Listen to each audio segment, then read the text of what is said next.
Oh, that's beautiful. That is just it really is. Go ahead, Daryl. Yeah, it really is, particularly to hear examples like that are lifted up and and understanding, particularly Dr. Myers, we look at today where we are, and where we are right now as a nation is that we're now getting ready to undergo what is, I think, an incredible uplifting of or uptick, if you will, of racism and misogyny and anti-immigration and diversity that's about to hit us. And we see it all over the nation that's occurring right now, whether we're dealing with those texts that came up for African-American high school students and college students, telling them to report back because they're going back to a plantation, they're going to be taking them back, or if we're talking about, the texts that were received by members of the LGBTQIA community or the immigrant community, talking about, getting them out of the country. How does the training that you do and the peace circles that you operate, how do they play a role in dealing with that type of social networking nonviolence that people are going to be experiencing and are experiencing in the streets?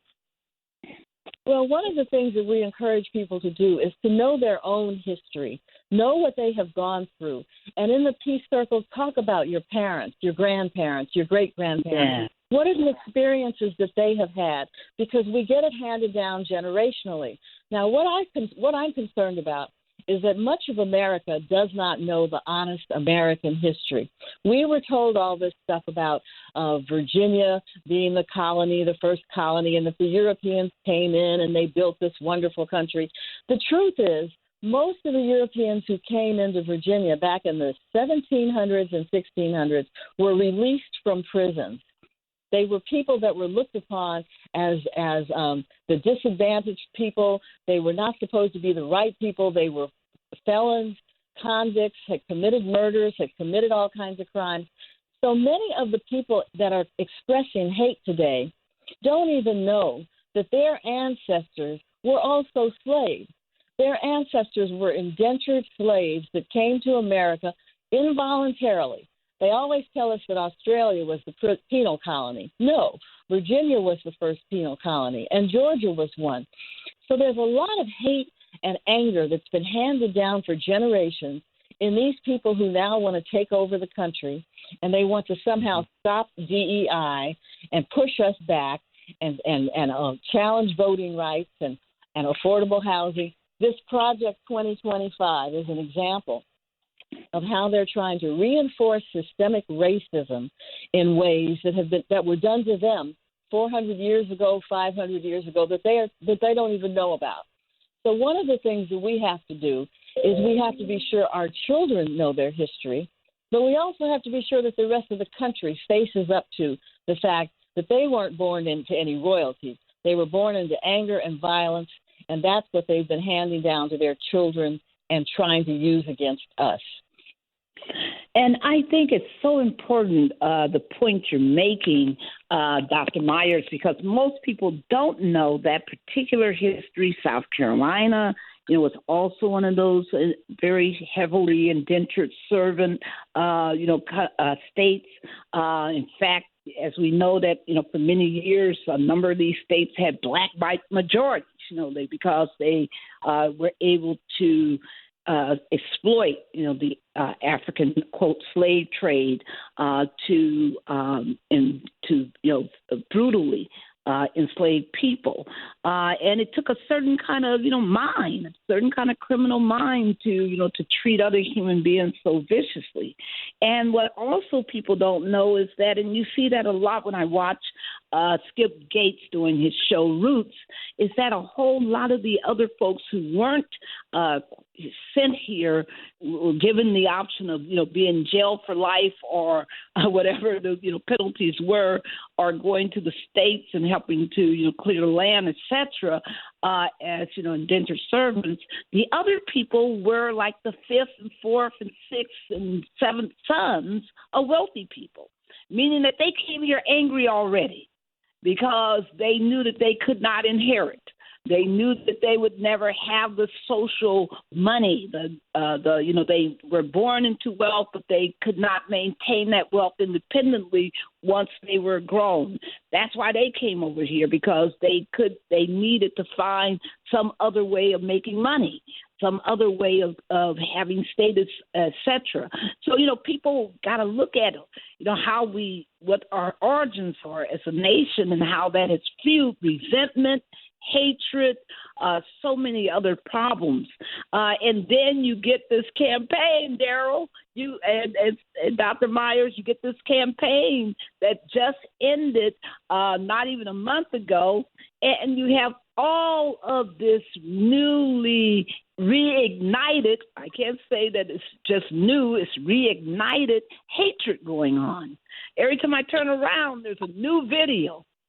Somebody, hating on, a black person usually, but I've seen a lot of anti-immigrant stuff also, where people are basically ranting and talking about how they voted for this particular candidate and they're going to get you, just you wait until the 20th of January, all that kind of stuff. And Daryl, what we've been saying to the nation, and this goes so strongly with Dr. Myers, is that you don't sit around and just let this proliferate, that you got to be active and countering it. Right, Daryl? Oh, absolutely, Barbara. You can imagine if the enslaved people sat back and just accepted their enslavement rather than fighting back. Rather than teaching themselves to read, after obviously having someone work with them to teach them to read. So it's not a position where we are right now, where we need to just sit back and let anything happen to us. I think that what Dr. Myers is saying is so much on point. Number one, we've got to know our history and understand the hurdles that we've overcome to stand where we stand.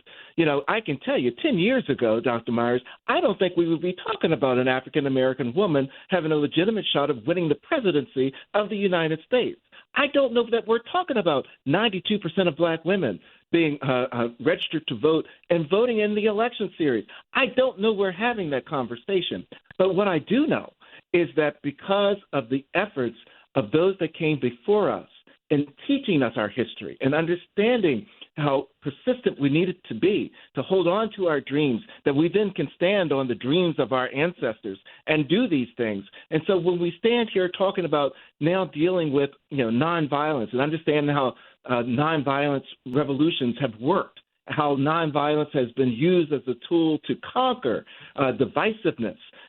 I think, Dr. Myers, that this is what you're teaching. And I think about Barbara Lyndon Baines Johnson, right, when he was saying that, the poor people that were white that should be part of this anti-nonviolence, this anti-violence movement, that they really need to be locked arm in arm with those of us that are in the struggle for equality, because they are benefiting just as much as the African Americans and every other entity that's in this country that benefits from nonviolence, understanding the history, and the partnership of working together. Dr. Myers, am I off on this? No, you're absolutely right. They do need to understand that, because you have people like J.D. Vance, who comes out of a community which is your Appalachia community that they call the hillbilly culture, and he was able to go into the military, and through ROTC he was able to get his degrees, but he comes out of a community that has been treated at the trailer trash, as they call them. These people have learned and have benefited from the progress of Black America. They have followed us. In many cases, white women benefited from the work and the struggle of Black America. So these groups should be grateful to us for showing them a role model for how to get out of slavery, how to get out of indentured servitude. And we have to dispel these myths. Some of the events that we had during the month of nonviolence, for example, in Baltimore, our president over there, Danielle Smith, she had 2 sessions that focused on the myths that are within our communities, that we have certain belief systems that people have tried to put on us, that we don't work hard, that we're lazy, we're not able to do science and math and technology, that our Black men didn't vote, all of these kind of myths. So those are opportunities and forums, and that's why we want everyone to realize they are a leader. If you're a grandparent, you are the leader of your grandchildren and your family, and they're going to quote you for the rest of their lives. So be sure that if you're a grandparent, a parent, an uncle, an aunt, be sure that when the kids are quoting you, you have given them something to learn. Make sure that you sit down at that old-fashioned kitchen table and talk with them about history. Because if the schools, if the Project 2025 is going to get rid of the Department of Education, we are going to have to step in and educate our children ourselves, because that's one of their top priorities. Well, the Department of Education has provided all this funding for our historically Black colleges and universities. The Head Start program brought a lot of our kids into learning and education and reading and preschool, which was something that wasn't happening. We have got to really organize ourselves and resist this. But one way to resist it is to go back to what we used to do in the Black Power movement. You guys should remember it. We had liberation schools, right? We would get together with our Black student unions. Freedom schools. We would have our liberation schools and sit down with the kids on a Saturday morning, a Saturday afternoon. We have to do that all over again. And every single person listening has to become a leader in their own church if they want to, family, neighborhood, whatever the forum is. Divine Nine, sports club. We had a group down in Portsmouth, Virginia, who uses basketball to organize the young people, basketball and football. And they organize the young people, and before every game, they take all the players and put them in a peace circle. And before every game, the players are able to express what's on their mind, how they're feeling, good, bad, upset, mad at somebody, trying to make up things. And it was just beautiful to see how they were able to do that. So people can use sports. My goodness, football is so huge right now. Everybody's watching it. Okay, well, football is about winning and losing, just like the democracy. And when you lose, you've got to get yourself together and get ready for the next game. That's where we are now. Project 2025 is trying to institute systemic forms of racism again. It's almost like after the Civil War, when they put the black codes in place. Project 2025 is like a black code. Well, we have to go through these items. And let's talk about that. I don't know if Ernie, if Professor Quarles has been able to join us yet, but when he does, please let us know. Yes, I am, Barbara. Oh, there you are. I thought you might be on. Hi. Well, first of all, let me introduce you to our audience. You really need no introduction. You've been on a number of times. We're so grateful that you were able to join us. You know, Professor Ernest J. Quarles is a professor at Johns Hopkins University, and he is one of our nation's leading top thinkers and I would say scholars on African American women and their historic contributions to our, fight for racial justice. He has done incredible work on Anna Julia Cooper and so many other amazing African American women figures in history. He serves on the board of the African American Policy Forum. He is a tennis instructor. He is just an amazing, tennis teacher, and he also knows so much about Black culture. You watch out if you want to talk about the origin of the blues, the jazz. You want to know about Ozzy and Ruby Davis. You want to know anything. I tell you, there is nobody with the intellectual depth of knowledge of our culture than Professor Quarles. Professor Quarles, welcome back to Igniting Change. Thank you so very much, Barbara, and thank you, Daryl. It's just a blessing and a privilege to be on with you today, along with Dr. Myers. And let me just say, Dr. Myers, that your work is much, much needed, and it's just an example of the legacy that Black women have always been about. And it's really, as you know, my sense is it's Black women with the assist of Black men. Okay, Black women with the assist of Black men that will really advance our common humanity. So, thank you so much for having me. Thank you so much for being on the show. So one question I want to bring